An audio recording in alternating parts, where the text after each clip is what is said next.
Hello. Just continuing exile and restoration. I said you can see on the map to give you at least a picture of where people are being taken for captivity from. And I said the policy of the Assyrians was when they take captives, they don't keep them together, they spread them out and take them different places. While for the Babylonians, we find their policy is different. When they take them to a particular place, they're intact together. But then after the Babylonians, we are going to look at other people called the Persians, those who took over from the Babylonians. For them, their policy was different from both of these.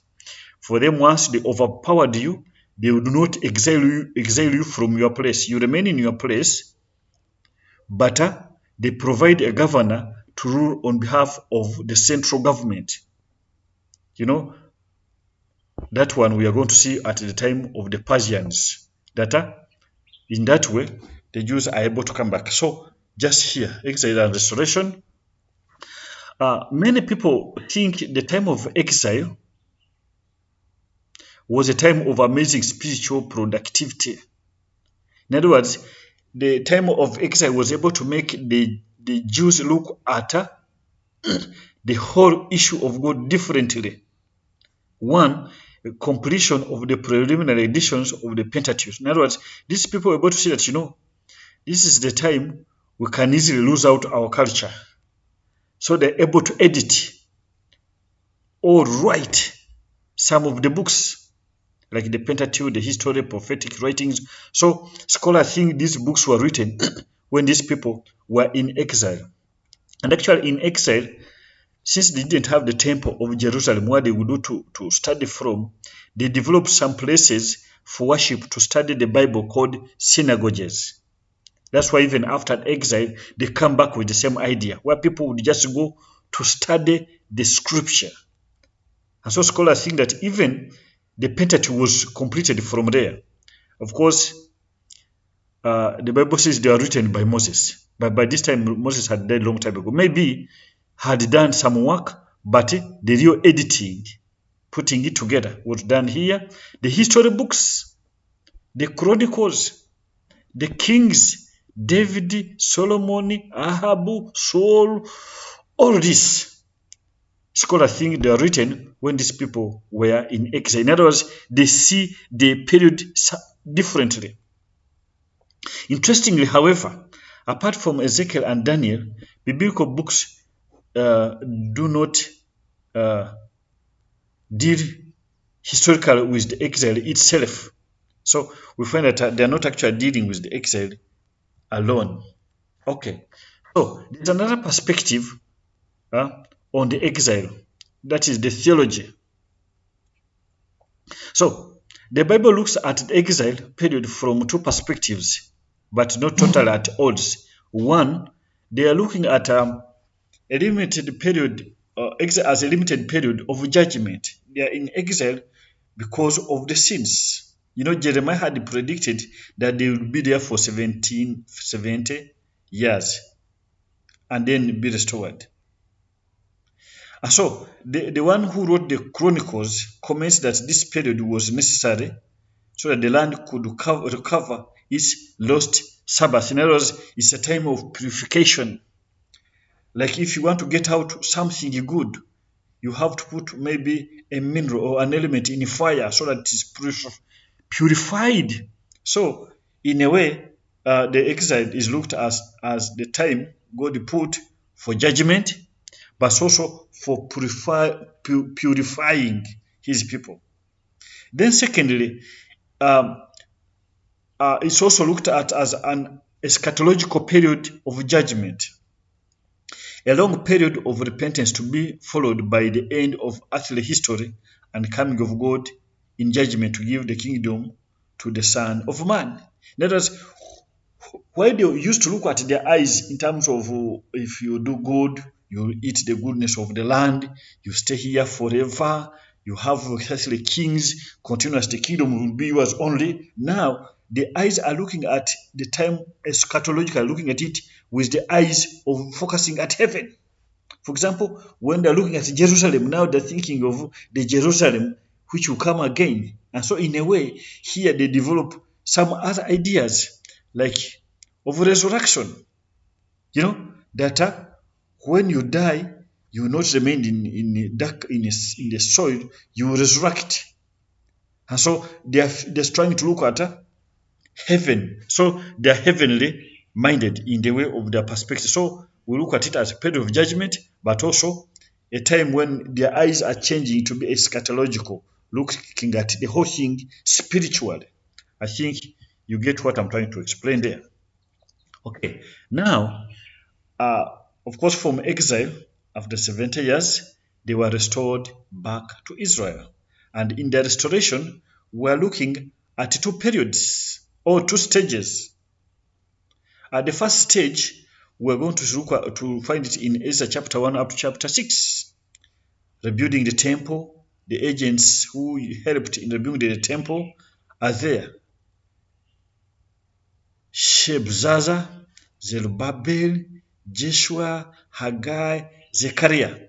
So these are helping in rebuilding the temple. And of course, some books, when you look at them like the book of Haggai, you find him mobilizing that you people, how can you put up in good houses when the house of God is in ruins? Even Zechariah is talking about the same. So there's a lot of mobilization and they're putting up the temple. Then the second stage, you find it in Ezra chapter 7 to 10 in those years, that is 460 to 400 BC. So here we are going to look at the work of Ezra and Nehemiah. And the main agents here were Nehemiah and Ezra. So the first stage in detail, rebuilding the temple. The first temple by Solomon had been built with Phoenician craftsmanship. But the second temple was the modest structure, which was completed in 515 BC. In other words, they rebuilt the new temple. The other one of Solomon was destroyed, that not even stone was left on top of the other. Now we find a new one built in 515 BC. In Ezra chapter 3, we find the celebration of laying the foundation of the temple. And in laying the foundations, many people were jubilating, very happy. But interestingly, the old ones were crying, were weeping. So to the elders, it was a grievous sight to see an empty place there, a place where the glorious temple of Solomon stood. That is where the glorious. In other words, while the new ones, the young ones, were busy jubilating, the old ones were trying to remember how glorious the other temple was, and then they see there's just ruins. They're just putting a foundation, and so in grieving, they're trying to ask for forgiveness, and they're seeing the goodness of God who has brought them and given them a new start. So, nevertheless, the thought of rebuilding brought great joy. Then stage number two, which I've mentioned, which is led by Ezra and Nehemiah. This stage 2 has members of two towering figures of post-exilic age. The chronology of these two people, that is Ezra and Nehemiah, is disputed, but this happens with scholars. But their books suggest that these people were co-founders of the new covenant community. Nehemiah is more on mobilization of resources and organization leadership. More of organizational leadership. In other words, Nehemiah is more like a politician, while Ezra is more like a priest. See, Ezra is leading from the spiritual point of view. That is a priest, a scribe. Ezra was one who was helping the people, like a scribe, a lawyer, interpreting the laws for the people to understand very well. So Ezra and Nehemiah are examples of godly leadership. Okay, rebuilding Jerusalem. We find that Nehemiah, who was a cupbearer, that is a position of honor in the Persian king. The king was called Artaxerxes. You can know how to pronounce this name better. Artaxerxes, I don't know, was more than willing to give up the status for the sake of his people. So I wanted to mention something here. After Nebuchadnezzar, who had taken these people into captivity, there came another king of the Persians who took over. So it was the Persians, no longer the Babylonians. And as I said, the Persian kingdom, their policy of administration was people, when they're overpowered, you don't exile them from their land. You overpower them, but you rule them. You leave them to have a local administration, but you provide a governor who should be ruling on behalf of the central government, that is on behalf of the empire. And actually this kind of policy is what even followed after the Persians. Of course, we go to the Greeks. The Greeks followed the same thing. The Romans followed the same things. That's why you find that in the time of Jesus, there was a governor ruling who would judge difficult cases, like the cases of sentence of death or that kind. Those would be passed by what? By the governor. Cases of somebody disobeying the state, that kind of stuff. But the local ones would be solved by local people. And of course, for these ones, during the time of Jesus, there was a Sanhedrin, which was the one in charge of solving the smaller problems. So during this time, when the post had been passed, Nehemiah now sees an opportunity of asking for his people to be left, also to go back and rebuild the temple. Even when he was in a good position, he was not happy. He felt they needed to go back. So he went to the king, asked for permission, and then after that one, he was able to go back and put up the fortification, the wall, and then he leads the people. So he performed a role of leadership and administration and is held up as one of the greatest in the Bible. Even his patriotism is held with high regard. In other words, patriotism is seen from the fact that he was in a very good position. He was enjoying all the benefits and the privileges in the kingdom of Persia, but in him, he felt he needed to go back to his homeland. He needed to lead God's people back to their homeland. So he performed. Okay, I think I made a mistake in spelling there. Okay, now what have happened? I've tried to put at least a picture of Jerusalem, which is being rebuilt. I copied it from some source, and you can take some time to study it more, just so that it gives you a proper picture of what Nehemiah did. But also next to him, I've put a picture. Of course, there was no cameras by then, but at least a picture to give you an idea of what Ezra was doing, his role. And at one time in one of the lectures, I told you about the scrolls. These people didn't have books where you open from one page to another, but had scrolls so that you keep on rolling it this side as you continue reading. So that's what Ezra did as a priest. So the role of Ezra, I have put it here, contemporary to Nehemiah, interpreter of the law, acted as a priest. A scribe, a priest is the one who leads you in prayers. A scribe is the one, like a lawyer, who is helping you to interpret. So he did the work of renewing the people's spirituality. So that kind of stuff. And of course, to be able to interpret the law, it means you're a scholar, you have learned.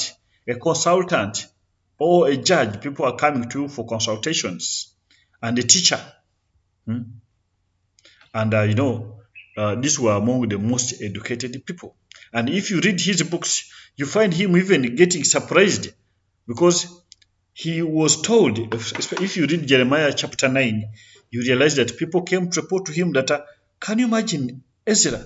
The people who came from Israel, even when they have reached here, they have decided to send away the women, the Jewish women, their wives, and they have married foreigners. People had taken advantage of the law of Moses, whereby if you are tired of a woman, you write a certificate and she goes, and then you marry another one. So they were dismissing the old ladies in favor of the younger ones. They say where men sometimes are not very good.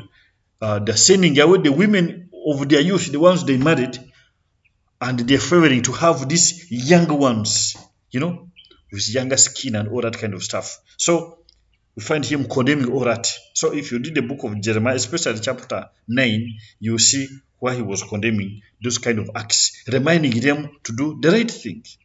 Okay, now I want to see the role of Jeremiah. Also, he had a lot of roles. First of all, contemporary. Of its contemporary meanings, they were at the same time. He acted as a governor. And of course, as a governor, he had a lot of things to deal with, a lot of things to mobilize. So he was a political leader. In a way, he got some problems when they are building the wall. That some people were challenging him, challenging the construction, discouraging people. So somewhere he had to get even soldiers to guard the people who are building, because they will build, other people come and destroy what they have built. And he had a lot of concern for the people, his people. It was really a concern. And he was a powerful man. He was a planner, mobilizer, team leader, exemplary, courageous, and determined. That kind of stuff. Okay, now renewal of the community. The renewal of the community was one by penitence and also by discipline. What do I mean by penitence? Here, the people fully understood that exile was due to their sin. The lament in Jeremiah 9 looks at the faithfulness of God vis-a-vis people's sins, therefore confession of their father's sins. So here, people repented of the sins of their fathers which had committed, which made them go into exile. They had to repent of all that, so that they are now a different and reformed people. But also, it was not only repentance, but there was also discipline. We find that the laws of worship, Sabbath, marriage was enforced through strong actions, almost military.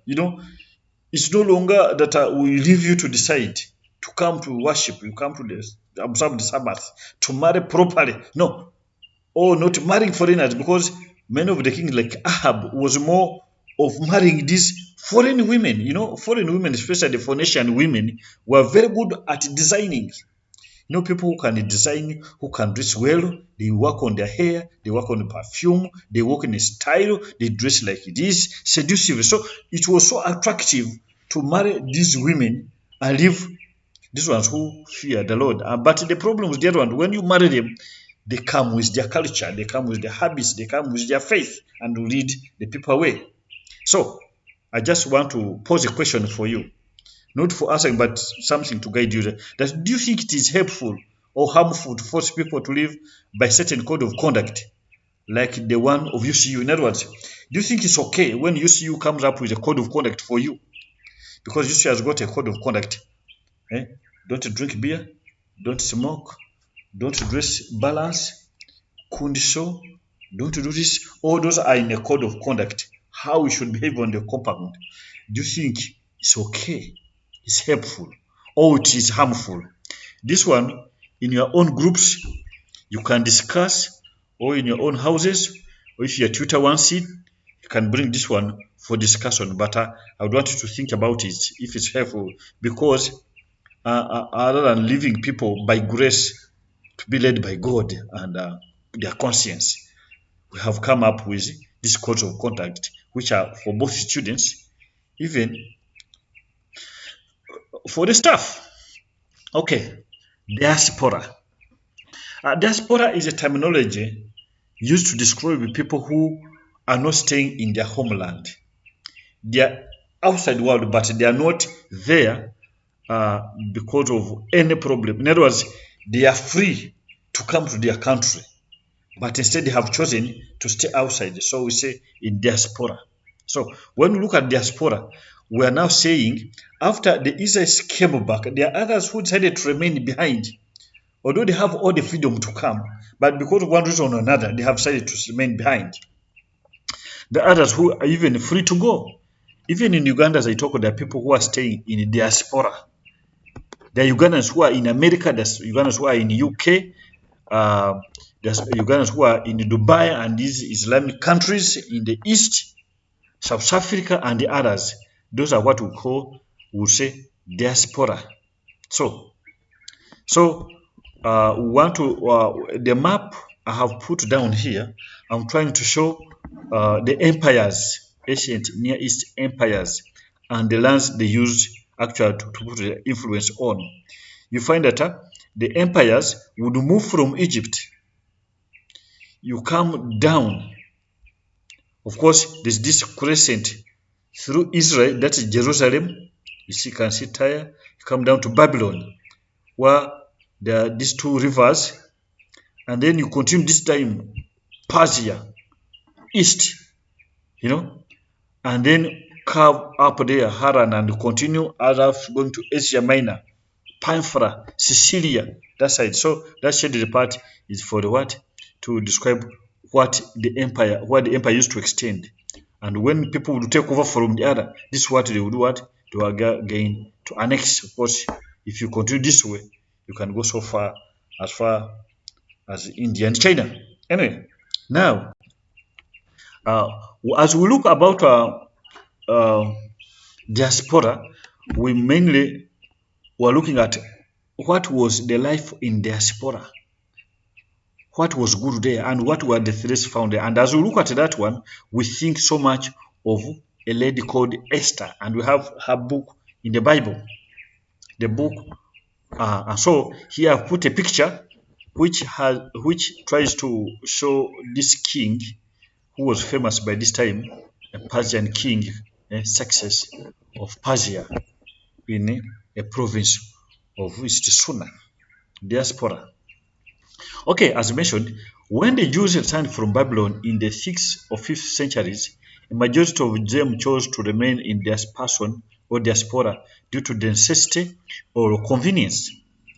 The book of Esther recounts the vulnerability and strength as people whose laws are different from those of the very other people. In other words, like ours who are staying in America, you have to abide by the laws there.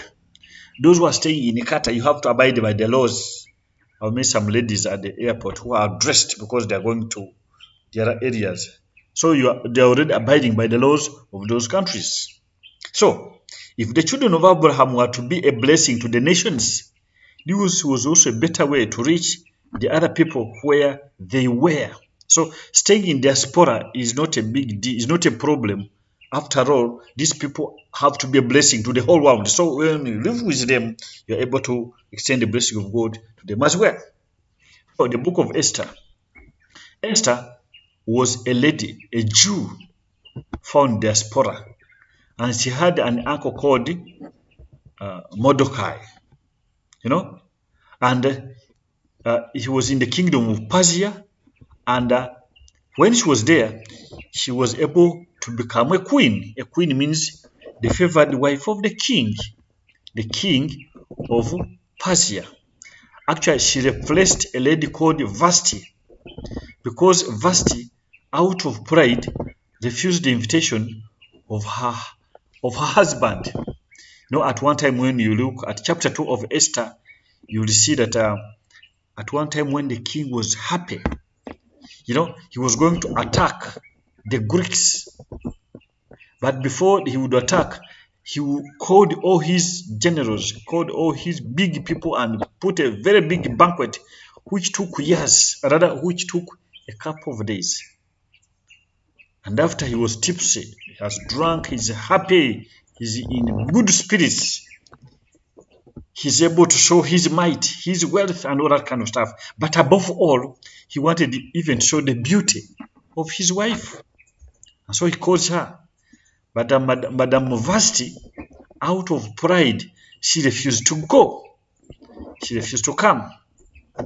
So in that way, the king was so furious at what she had done, and finally made a hasty decision of deposing her as a queen and therefore had to choose another one.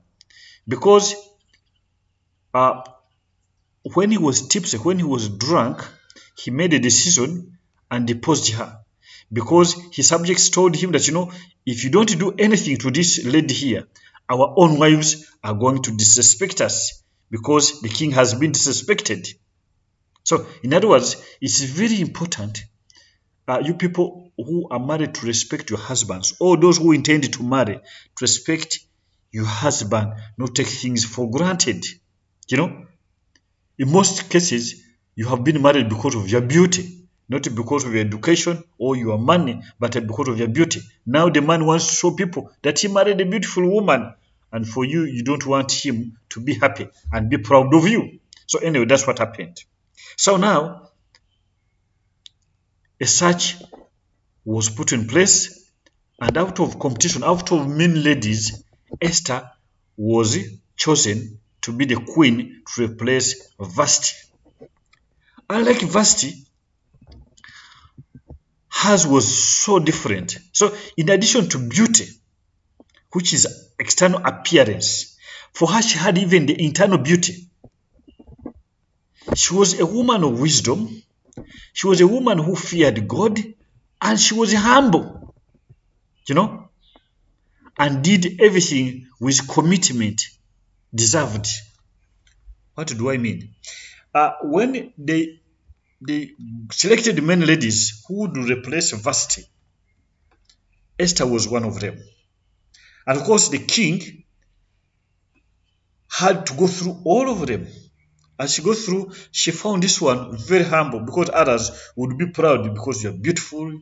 So he needs to know you are confident, you are doing what? But Vashti looked beautiful, but also very humble. And in a way of interaction, the king finds she has a lot of wisdom. And her wisdom was not dependent on her alone. She was sure that the wisdom is from God. But also, interestingly, I think even as she goes through them, she finds her even better than the others, even when it comes to bed matters. So, she was actually a good lady. So, Esther comes at a time when she's able to save the Jews, which is the main purpose of the book. So under the guidance of her uncle Mordecai, Esther managed to overturn the decree of exterminating the Jews, which ended in the hanging of Haman and allowing the Jews to defend themselves. So I would ask you members to read this book of Esther, especially from chapter 2, 3, 4, 5. You'll be able to get the whole story. It so happened that one man called Haman, who was a big officer favored by the king, wanted to punish the Jews because they never used to worship, or they had behaviors, customs which were foreign. He had wanted Mordecai to always be worshipping and bowing for him, yet Mordecai could not do that. So he managed to convince the king that these people should be exterminated, should be killed. But in a way, he never knew that next to the king was Esther, and Esther decided to put herself in the gap to be able to help. As we talk about this, I would want you to also understand that the marriage you see with your father and mother, or your parents, or the one you have in case you are married, is different from the marriage Esther had. Being a queen doesn't mean that you are the only woman the king has, and doesn't mean that you can access his bedroom anytime, anywhere you want.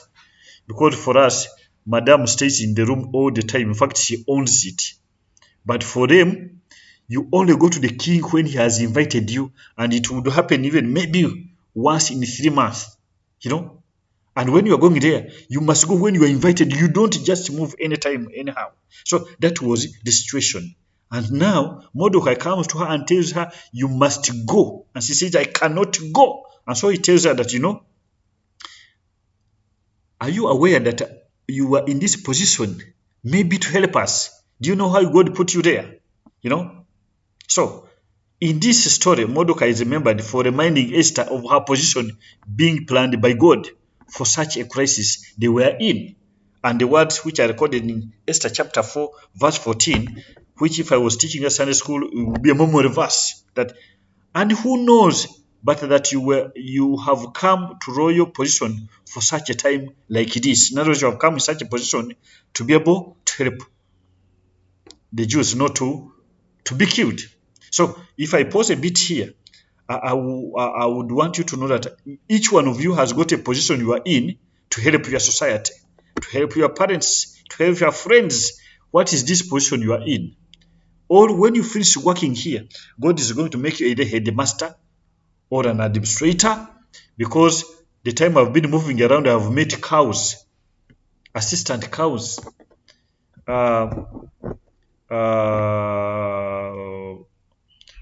community development officers who have been my students. And every time I meet them, I ask them this, that do you know that it's God who has put you in that position? What better thing, what can you help your people with? What are your people suffering from that you can be of help at the moment? So this is the situation. This is what happens. So after being told this, we see Esther taking a risk, and she pleaded for her people. And in accepting the commitment, that is what she says in verse 14, chapter 4, verse 14, that if I perish, let me perish. In other words, she decided she will go to meet the king even when she was not invited, even when it was illegal. She put herself in it, and the story ends with Esther and Mordecai made advisors to the king. You know, when she goes there, she goes as if she's vulnerable, as if she's weak, very humble, and she just melted the king's heart. And the king called her and asked, what can I do for you? I said, my king, my humble request is just come for supper with your friend or with your subject, Naaman. And they feed their eating. Please, can you tell what you want? She just says, that what I'm asking is that you come again. You imagine a very beautiful woman, of all things, she's just pleading for you to come and eat her food. Then after the second meal, that's when she was able to reveal, please, I'm asking you to help me not kill my people. My people have been paid for a price so that they can be destroyed. He said, who are these? What has happened? He said, this man you are seated with has given you man so that you can destroy my people when they have committed nothing. And what happens? At the end of it all, it is Haman who is hanged. These people are allowed to defend themselves, and out of that feast, that occasion was always remembered when she saved her people. When they were supposed to be exterminated, they are saved, they didn't die, and they came up with a day, they call it Purim. It's instituted and celebrated by the Jews even up to now. So it's like Passover for the diaspora. They were saved from death. You remember from Egypt, during the time of Exodus, the Jews were saved from being killed by the angel who would pass over. This time, it's Purim, whereby they're saved from death. Okay, the blessings in diaspora, if you can just mention a few of them, is one, Esther was a Jew and became a queen in Persia, a foreign land. It's not easy to go and become a first lady in America or in UK, or in a different, but this happened for Esther. God did it. And then we find Mordecai at one time was honored in chapter 6. And when he's honored, at the end of it all, we find his main adversary, Haman, is hanged on the cross.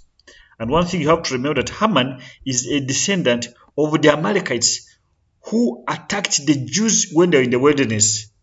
The Amalekites attacked the Jews when they were moving under the leadership of Moses, when the Jews actually were innocent. And so, this man, as if that spirit remains in him. And so here, he's hanged. So the story of Haman has got a lot to teach us. That as we go out in offices to work in different professions, Don't put on enmity on innocent people. You might be digging your own grave. Serve God with all the humility, knowing the God who put you there can easily remove you, and tomorrow he will put another person. And then you find that later Esther was given the estate of Haman after his death in chapter 8. Then find the Jews triumphant in a foreign land, and the Feast of Purim is instituted as you read in chapter 9. So thank you very much for listening to me and for all this. May God bless you.